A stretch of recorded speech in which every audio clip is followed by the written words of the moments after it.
Hello दोस्तों, कैसे हैं आप सभी लोग। तो क्लास को हम कंटिन्यू करते हुए, और आपको क्लासेस कैसी लग रही हैं कमेंट सेक्शन में ज़रूर बताएं। और पीडीएफ नोट्स और ई बुक को प्राप्त करने के लिए आप हमारा टेलीग्राम चैनल ज्वाइन कर सकते हैं, जिसका लिंक मैंने डिस्क्रिप्शन में दे रखा है। टेलीग्राम चैनल ज्वाइन करने से आपको फ़ायदा ये भी होगा कि आपको सारी क्लासेस की नोटिफिकेशन भी मिल जाएंगी, और क्लास की पीडीएफ और 2 ई बुक हैं आपकी स्पेशल तौर पर, ठीक है, जो कि फ्री ऑफ कॉस्ट है। एक आपकी एवरेज की है, ठीक है, एक आपकी एवरेज की है और एक आपकी हिस्ट्री की है, ठीक है। और दोनों की दोनों आपकी हैंड रिटन नोट्स हैं, आप लोग वहाँ से जाकर इसे डाउनलोड कर सकते हैं, ठीक है। फ़िलहाल अभी हम क्लास को शुरू करते हैं, और आप लोग अच्छे से एक्सप्लेनेशन को सुनते रहिए, बस केवल आप सुनिए आराम से और कमेंट सेक्शन में आंसर दीजिए। इससे क्या होगा, एग्ज़ाम तक पहुँचते पहुँचते आप दूसरों से बेहतर करने लगेंगे, ठीक है। और अपना स्कोर भी आप मुझे लास्ट में ज़रूर बताएं। देखिए, स्कोर आप अपना ज़रूर किया करें, जिससे कि आपको ये पता चल सके कि यदि आज मैंने 10 में से 5 क्वेश्चन किए हैं, तो कल मैंने 10 में से कम 7 क्वेश्चन ठीक होने चाहिए। तभी तो मुझे लगेगा ना मैं बढ़ रहा हूँ हल्के-हल्के आगे। अब ऐसा क्या हुआ कि आज मैंने 5 क्वेश्चन ठीक कर लिए, कल मैंने 4 ही कर पाए, तो ऊपर बढ़ने की जगह मैं नीचे आ रहा हूँ, तो मेरे अंदर सुधार नहीं हो रहा है।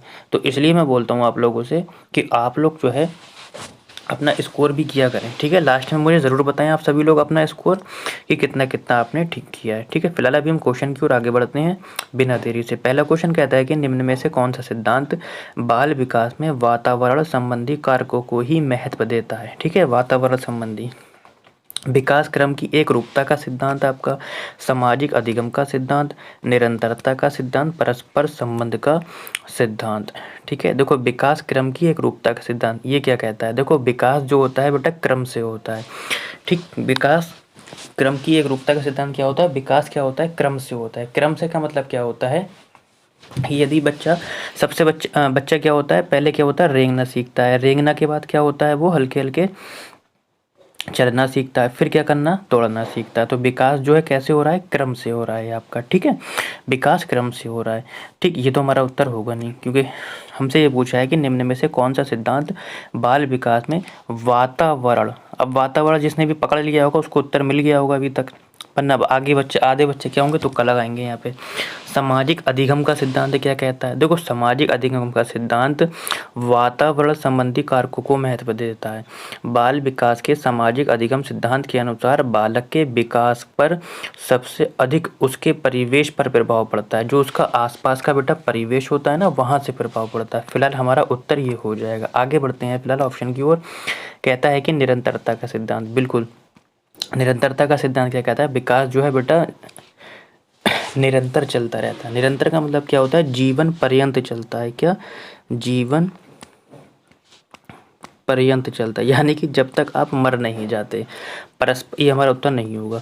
परस्पर अंतर संबंध का सिद्धांत बेटा क्या कहता है, विकास के सभी पक्ष क्या होते हैं बेटा, एक दूसरे से क्या होते हैं, जुड़े हुए होते हैं। एक दूसरे से जुड़े होते हैं, ठीक है, एक दूसरे से जुड़े होते हैं।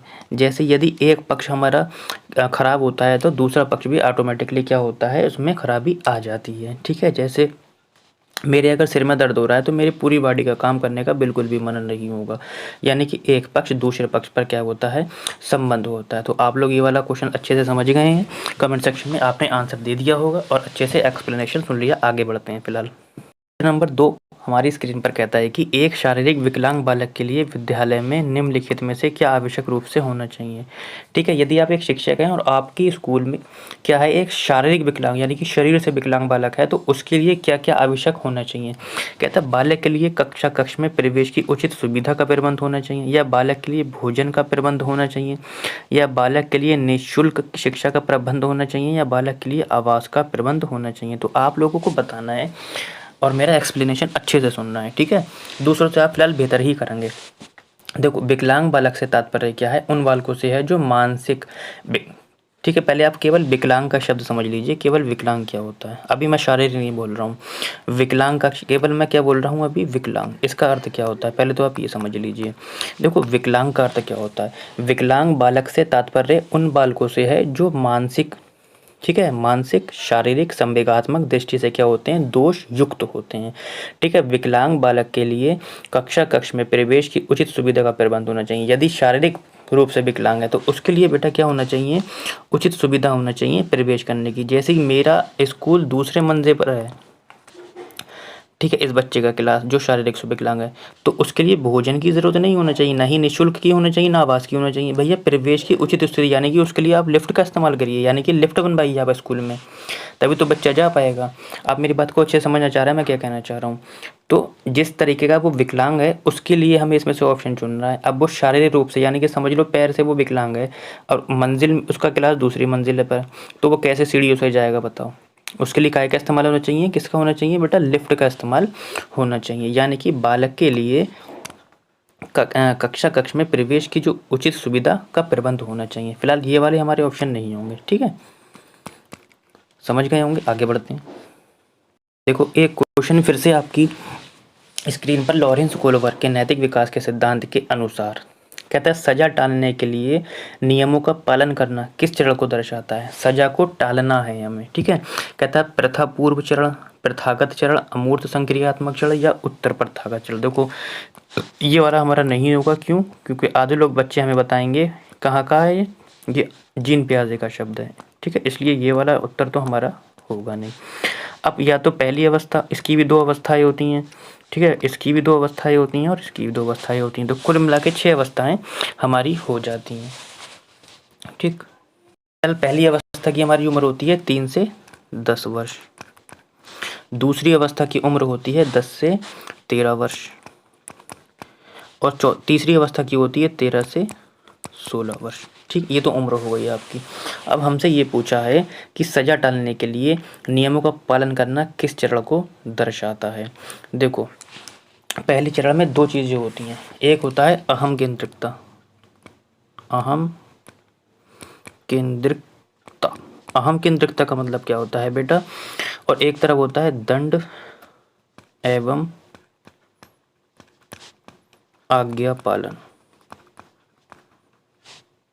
ठीक। ये 2 अवस्थाएं होती हैं प्रथा पूर्व अवस्था में, इसे हम पूर्व पारंपरिक, पूर्व नैतिक, पूर्व रूढ़िवादी अवस्था भी कहते हैं। अहम केंद्रिकता में क्या होता है, स्वार्थी बच्चा होता है, और स्वार्थी बच्चा क्या कहता है कि सारे खिलौने मुझे दे दो। जबकि दंड एवं आज्ञा पालन में कौन होता है, माता पिता होते हैं, माता और पिता होते हैं, और माता पिता कहते हैं कि कुछ खिलौने छोटे भाई को भी दे दो।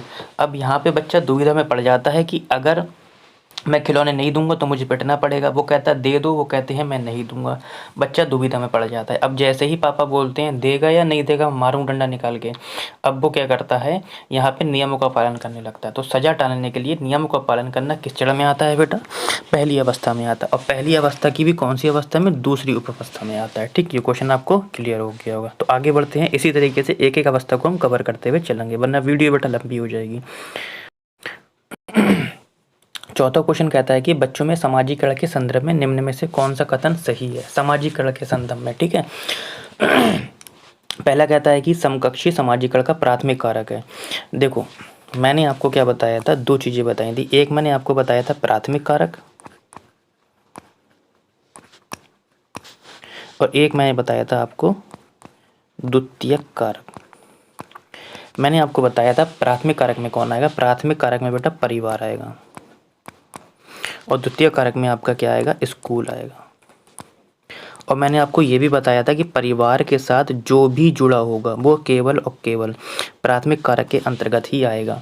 और मैंने ये बताया था कि स्कूल के साथ जो भी जुड़ा होगा शब्द वो हमारा द्वितीय कारक के अंतर्गत आएगा, ठीक। तो प्राथमिक कारक में परिवार आ जाता है, द्वितीय कारक में हमारा स्कूल आ जाता है। इसके अलावा जो शब्द इन सब के साथ जुड़े होंगे वो उसी कारक के अंतर्गत आएंगे, ठीक। ये क्लियर हो गया। अब फिलहाल हमसे कहता है कि समकक्षी सामाजिकरण का प्राथमिक कारक होते हैं। समकक्षी का मतलब होता है क्लास की बात की जा रही है, यानी कि स्कूल की बात करी जा रही है, यानी कि ये ऑप्शन हमारा क्या हो जाएगा, गलत हो जाएगा। कहता है परिवार एवं जनसंचार दोनों सामाजिकरण के द्वितीय कारक हैं। द्वितीय कारक नहीं है बेटा, प्राथमिक कारक हैं,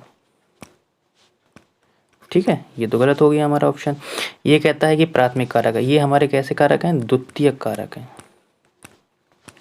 कहता है कि विद्यालय सामाजिकरण का द्वितीय कारक है, बिल्कुल ठीक है, और परिवार सामाजिकरण का प्राथमिक कारक है, बिल्कुल हमारा यही वाला ऑप्शन हो जाएगा। चौथा कहता है विद्यालय सामाजिकरण का प्राथमिक नहीं है बेटा, द्वितीयक है। और तथा समकक्षी समाजीकरण का द्वितीय कारक ये वाला, तो ठीक है, लेकिन ये वाला गलत है हमारा, तो तीसरा हमारा ऑप्शन हो जाएगा। ठीक, आगे बढ़ते हैं। और क्वेश्चन कहता है कि एक घोड़े को देखकर एक 3 वर्षीय बालिका चकित होकर बोली, वाह इतना बड़ा कुत्ता। जीन पियाजे के संज्ञानात्मक विकास के सिद्धांत के अनुसार बालिका की ये प्रतिक्रिया निम्न में से किसका उदाहरण है, ये बताना है। तो पहला ऑप्शन है आपका आत्मसात्करण, जिसे हम समावेशन कहते हैं, पदार्थ स्थायित्व, प्रतीकात्मकता या अस्थगित अनुकरण। देखो पहला ऑप्शन है आपका आत्मसात्करण, जिसे हम समावेशन कहते हैं। मैंने आपको पहले भी वीडियो में बताया था बेटा, आप इसके इंग्लिश में नाम याद रखें। ठीक है, समावेशन का मतलब होता है आपका असीमिलेशन। तो असीमिलेशन का मतलब होता है कि बेटा पुरानी जानकारी में नए जानकारी को जगह देना बिना किसी विरोध से। तो ऐसा कुछ नहीं हो रहा है। वो क्या कह रहा है कि एक 3 वर्षीय बालिका चकित होकर बोली, वाह इतना बड़ा कुत्ता। ठीक है, उसने घोड़े को देखा और घोड़े को देखकर बोल रही है कि इतना बड़ा कुत्ता। ठीक है, तो ये कहता है कि जानकारी में विरोध ना होना। ठीक, तो ये तो उत्तर नहीं होगा हमारा। पदार्थ स्थायित्व का मतलब होता है बेटा कि वस्तु का अस्तित्व बना रहता है भले ही वस्तु दिखाई ना दे, तो ऐसा भी इसमें कुछ नहीं कह रहा है। अस्थगित अनुकरण कुछ होता नहीं है, तो एक ही ऑप्शन बचता है हमारा प्रतीकात्मकता। ठीक है प्रतीकात्मकता। ठीक, यानी कि इसे हम बोल सकते हैं अकोमोडेशन बोल सकते हैं, यानी कि नई जानकारी के कारण पुरानी जानकारी में क्या हो जा रहा है, विरोध हो जा रहा है। ठीक है, आगे बढ़ते हैं। छठा क्वेश्चन कहता है आपका कि आपको किसी शिक्षार्थी के बारे में ये आकलन करना है कि वह दी गई समस्या के बारे में अपने व्यक्तिगत और मूल दृष्टिकोण को व्यक्त कर पाता है या नहीं। इसके लिए आप किस प्रकार का प्रश्न करेंगे, यानी कि आप एक शिक्षक हैं और आप ये जानना चाहते हैं कि जो आपके क्लास का जो बच्चे हैं वो दी गई समस्या के बारे में अपने जो व्यक्तिगत उनके जो मूल दृष्टिकोण हैं उनको व्यक्त कर पाता है या नहीं। तो आप कौन से प्रश्न देना चाहेंगे उन्हें, आप अतिलघु देना चाहेंगे, आप निबंधात्मक देना चाहेंगे, आप वैकल्पिक देना चाहेंगे या वस्तुनिष्ठ देना चाहेंगे। तो आप लोग इसका आंसर कमेंट सेक्शन में बताएंगे। तो शुरू करते हैं ऑप्शन को। देखो वैकल्पिक प्रश्न तो होगा नहीं इसमें, तो या तो ये और ना ही वस्तुनिष्ठ होगा। क्यों वैकल्पिक और वस्तुनिष्ठ क्यों नहीं होगा बेटा, 4 ऑप्शन होते हैं, जैसे कि यही समझ लीजिए केवल 4 ऑप्शन है। मैं इसमें अपना व्यक्तिगत मूल दृष्टिकोण को व्यक्त नहीं कर पाता हूँ। मुझे पता है कि एक सही होगा, अगर बच्चे को उत्तर नहीं पता है तो कोई सा भी एक लगा के आ जाएगा इस तरीके से। तो इसमें क्या होता है, व्यक्तिगत यानी कि मूल दृष्टिकोण व्यक्त नहीं कर पाता है। अब अतिलघु में भी नहीं कर पाता है, इसमें क्या होता है, 1 वर्ड आंसर होता है, तो ये भी नहीं। तो निबंधात्मक जो होता है इसमें कर पाता है। क्यों, कैसे, अब बताता हूँ मैं आपको। ये तो आप समझ गए होंगे कि क्यों नहीं कर पाता है। तीनों ऑप्शन मैंने इस तरीके से काट दिए। लॉजिक भी होना चाहिए ना ऑप्शन काटने का, मैंने बता दिया लॉजिक। देखो निबंधात्मक प्रश्न के उत्तर जो होते हैं आपके 1 या 2 पेज के होते हैं, जिसमें विद्यार्थी को इस बात की छूट भी होती है कि वे उत्तर की शब्दावली, उसकी लंबाई और उसका संयोजन अपने तरीके से कर सकते हैं। ये तो आप भी पढ़ के आए हैं, और हाई स्कूल और इंटर में कैसे आप छापते थे 1, 2, 2, 3 3 पेज के, पता है आपका। उसका संयोजन अपने तरीके से कर सकते हैं। निबंधात्मक प्रश्नों में दी गई समस्या के बारे में अपने व्यक्तिगत और मूल दृष्टिकोण को व्यक्त करना, अर्जित ज्ञान से संगत तथ्य का चयन करना आदि शामिल होते हैं, इसलिए निबंधात्मक ऑप्शन हो जाएगा। ठीक है, 7वां क्वेश्चन कहता है कि निम्न में से कौन से कारक अधिगम को प्रभावित करते हैं। कहता है अभिप्रेरणा करती है, संवेग करते हैं, सामाजिक संदर्भ करते हैं या शिक्षा शास्त्रीय उपागम करते हैं। ठीक है, देखो अभिप्रेरणा अधिगम को प्रभावित करती है, बिल्कुल। सामाजिक संदर्भ भी करते हैं, संवेग भी हमारे करते हैं और शिक्षा शास्त्रीय उपागम भी करते हैं। ठीक है, तो ऑप्शन नंबर क्या हो जाएगा हमारा 4 हो जाएगा। अब कैसे कैसे होगा देख लेते हैं। देखो अभिप्रेरणा हो गई हमारी, जैसे कि मैंने अभी बताया अभिप्रेरणा हो गई, सामाजिक संदर्भ, संवेग और शिक्षा शास्त्री, ये सभी जो आदि कारक होते हैं अधिगम को प्रभावित करते हैं। अभिप्रेरणा जितनी अधिक सक्रिय होगी, क्या अभिप्रेरणा जो होती है इसकी बात कर रहा हूँ मैं, अभिप्रेरणा जो जितनी अधिक सक्रिय होगी अधिगम प्रक्रिया उतनी ही क्या होगी, तीव्र होगी। इसी प्रकार सामाजिक व्यवस्था, शिक्षा शास्त्रीय उपागम भी अधिगम को प्रभावित करते हैं। ठीक, आगे बढ़ते हैं। 8वां क्वेश्चन कहता है कि निम्नलिखित में से कौन सी अधिगम के आकलन की विशेषता नहीं है। ये ध्यान रखना है, अधिगम के आकलन की विशेषता नहीं पूछ रहा है। कहता है कि ये आकलन शिक्षा प्राप्ति के बाद किया जाता है। इसमें सूचना को सामान्य रूप से अंकों और ग्रेडों में रूपांतरित किया जाता है। फिर कहता है कि इसमें सूचना अध्यापक द्वारा एकत्रित की जाती है या इसमें सूचना शिक्षार्थी के द्वारा स्वयं एकत्रित की जाती है। तो इसमें से आकलन की कौन सी विशेषता नहीं है ये आपको बताना है। ठीक है, देखो, अधिगम के आकलन में उपलब्ध प्रमाणों के साथ कार्य करना शामिल होता है। प्रमाण भी ज़रूरी होना होता है, जो स्टाफ और व्यापक मूल्यांकन समुदाय को विद्यार्थियों की प्रगति की जांच करने और इस सूचना को अधिक तरीकों से इस्तेमाल करने में समर्थ बताता है। जैसे अधिगम आकलन में सूचना शिक्षार्थियों के द्वारा स्वयं एकत्रित की जाती है, ठीक है, और की जाती है। ये इसकी विशेषता नहीं होगी। क्यों? बच्चा भाई आकलन करना है टीचर को, तो बच्चा स्वयं एकत्रित क्यों करेगा, है ना। तो पहला ऑप्शन है आपका कि ये आकलन शिक्षा प्राप्ति के बाद किया जाता है। बिल्कुल, जब शिक्षा की प्राप्ति हो जाएगी तभी तो आकलन किया जाएगा। ऑप्शन ठीक है आपका। हमसे नहीं पूछा है, ऑप्शन नहीं होगा, ठीक है। फिर कहता है कि इसमें सूचना को सामान्य रूप से अंकों और ग्रेडों में रूपांतरित किया जाता है। बिल्कुल पॉजिटिव उत्तर है, लेकिन हमसे नहीं पूछा, ये उत्तर नहीं होगा। इसमें क्या होता है, अध्यापक द्वारा एकत्रित की जाती है। बिल्कुल बेटा, अध्यापक द्वारा एकत्रित की जाती है, ना कि बच्चों द्वारा। हमसे नहीं पूछा था इसलिए हम ये लगा रहे हैं। फिलहाल हमारे ये तीनों ऑप्शन क्या हैं, बिल्कुल ठीक है, ठीक है। आगे बढ़ते हैं। अच्छा इंपॉर्टेंट क्वेश्चन है ये। कहता है भाषा अवबोधन से संबंधित विकार बताना है आपको। कहता है चलाघात, भाषाघात, पठन वैफल्य, वाक संबंधक रोग। ठीक, तो नमे का आंसर आप लोगों को बताना है। देखो, भाषा अवबोधन से संबंधित विकार जो होता है भाषाघात होता है, यानी कि अफेक्सिया होता है, ठीक है। पठन वैफल्य डिसलेक्सिया बोलते हैं, या पढ़ने से संबंधित होता है, ठीक है बेटा। कैसे संबंधित होता है? पढ़ने से। देखो, भाषाघात तथा अवबोधन से संबंधित विकार है भाषा अवबोधन, ठीक है। तो और क्वेश्चन जो है थोड़ा सा बदल के भी दे सकता है कि भाषा अवबोधन लिख देगा या भाषा घात लिख देगा, भाषा घात, तब भी उत्तर हमारा क्या होगा, यही होगा। तो भाषाघात या भाषा अवबोधन से संबंधित विकार हमारा क्या है, भाषा अवबोधन है। एवं संप्रेषण अधिगम अशक्तता भाषाघात कहलाती है। क्या? संप्रेषण अधिगम अशक्तता भाषाघात कहलाती है। इससे पीड़ित छात्र मौखिक रूप से सीखने एवं विचारों को अभिव्यक्त करने में क्या कर पाता है बेटा, कठिनाई अनुभव करता है। सामान्यतः ये विकार मस्तिष्क में किसी भी प्रकार की क्षति से उत्पन्न हो सकता है। मस्तिष्क में क्षति के कारण बातचीत करने में आंशिक या पूर्णतः अक्षमता को डिस्फेजिया कहा जाता है, ठीक है। हमें डिस्फेजिया भी आपको बता दिया। आगे बढ़ते हैं लास्ट क्वेश्चन की ओर।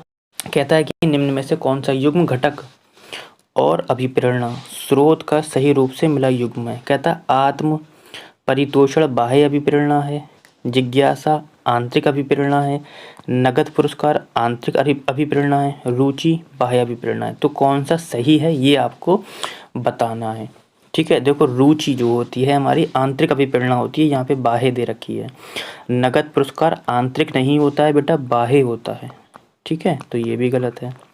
ये हमारी कैसी होती है, आंतरिक होती है।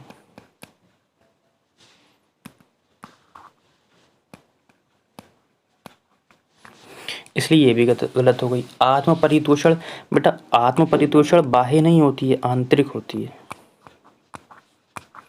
तो इस तरीके से मैंने सारे ऑप्शन काट दिए और मुझे आंसर पता ही नहीं था, फिर भी मैं सही आंसर तक पहुंच गया। जिज्ञासा जो होती है आंतरिक अभिप्रेरणा होती है। अगर आपको उत्तर नहीं भी पता है फिर भी आप लोग ऑप्शन को काट काट कर सही उत्तर तक पहुंच सकते हैं। फिलहाल आज के लिए इतना ही। स्कोर अपना ज़रूर बताएं।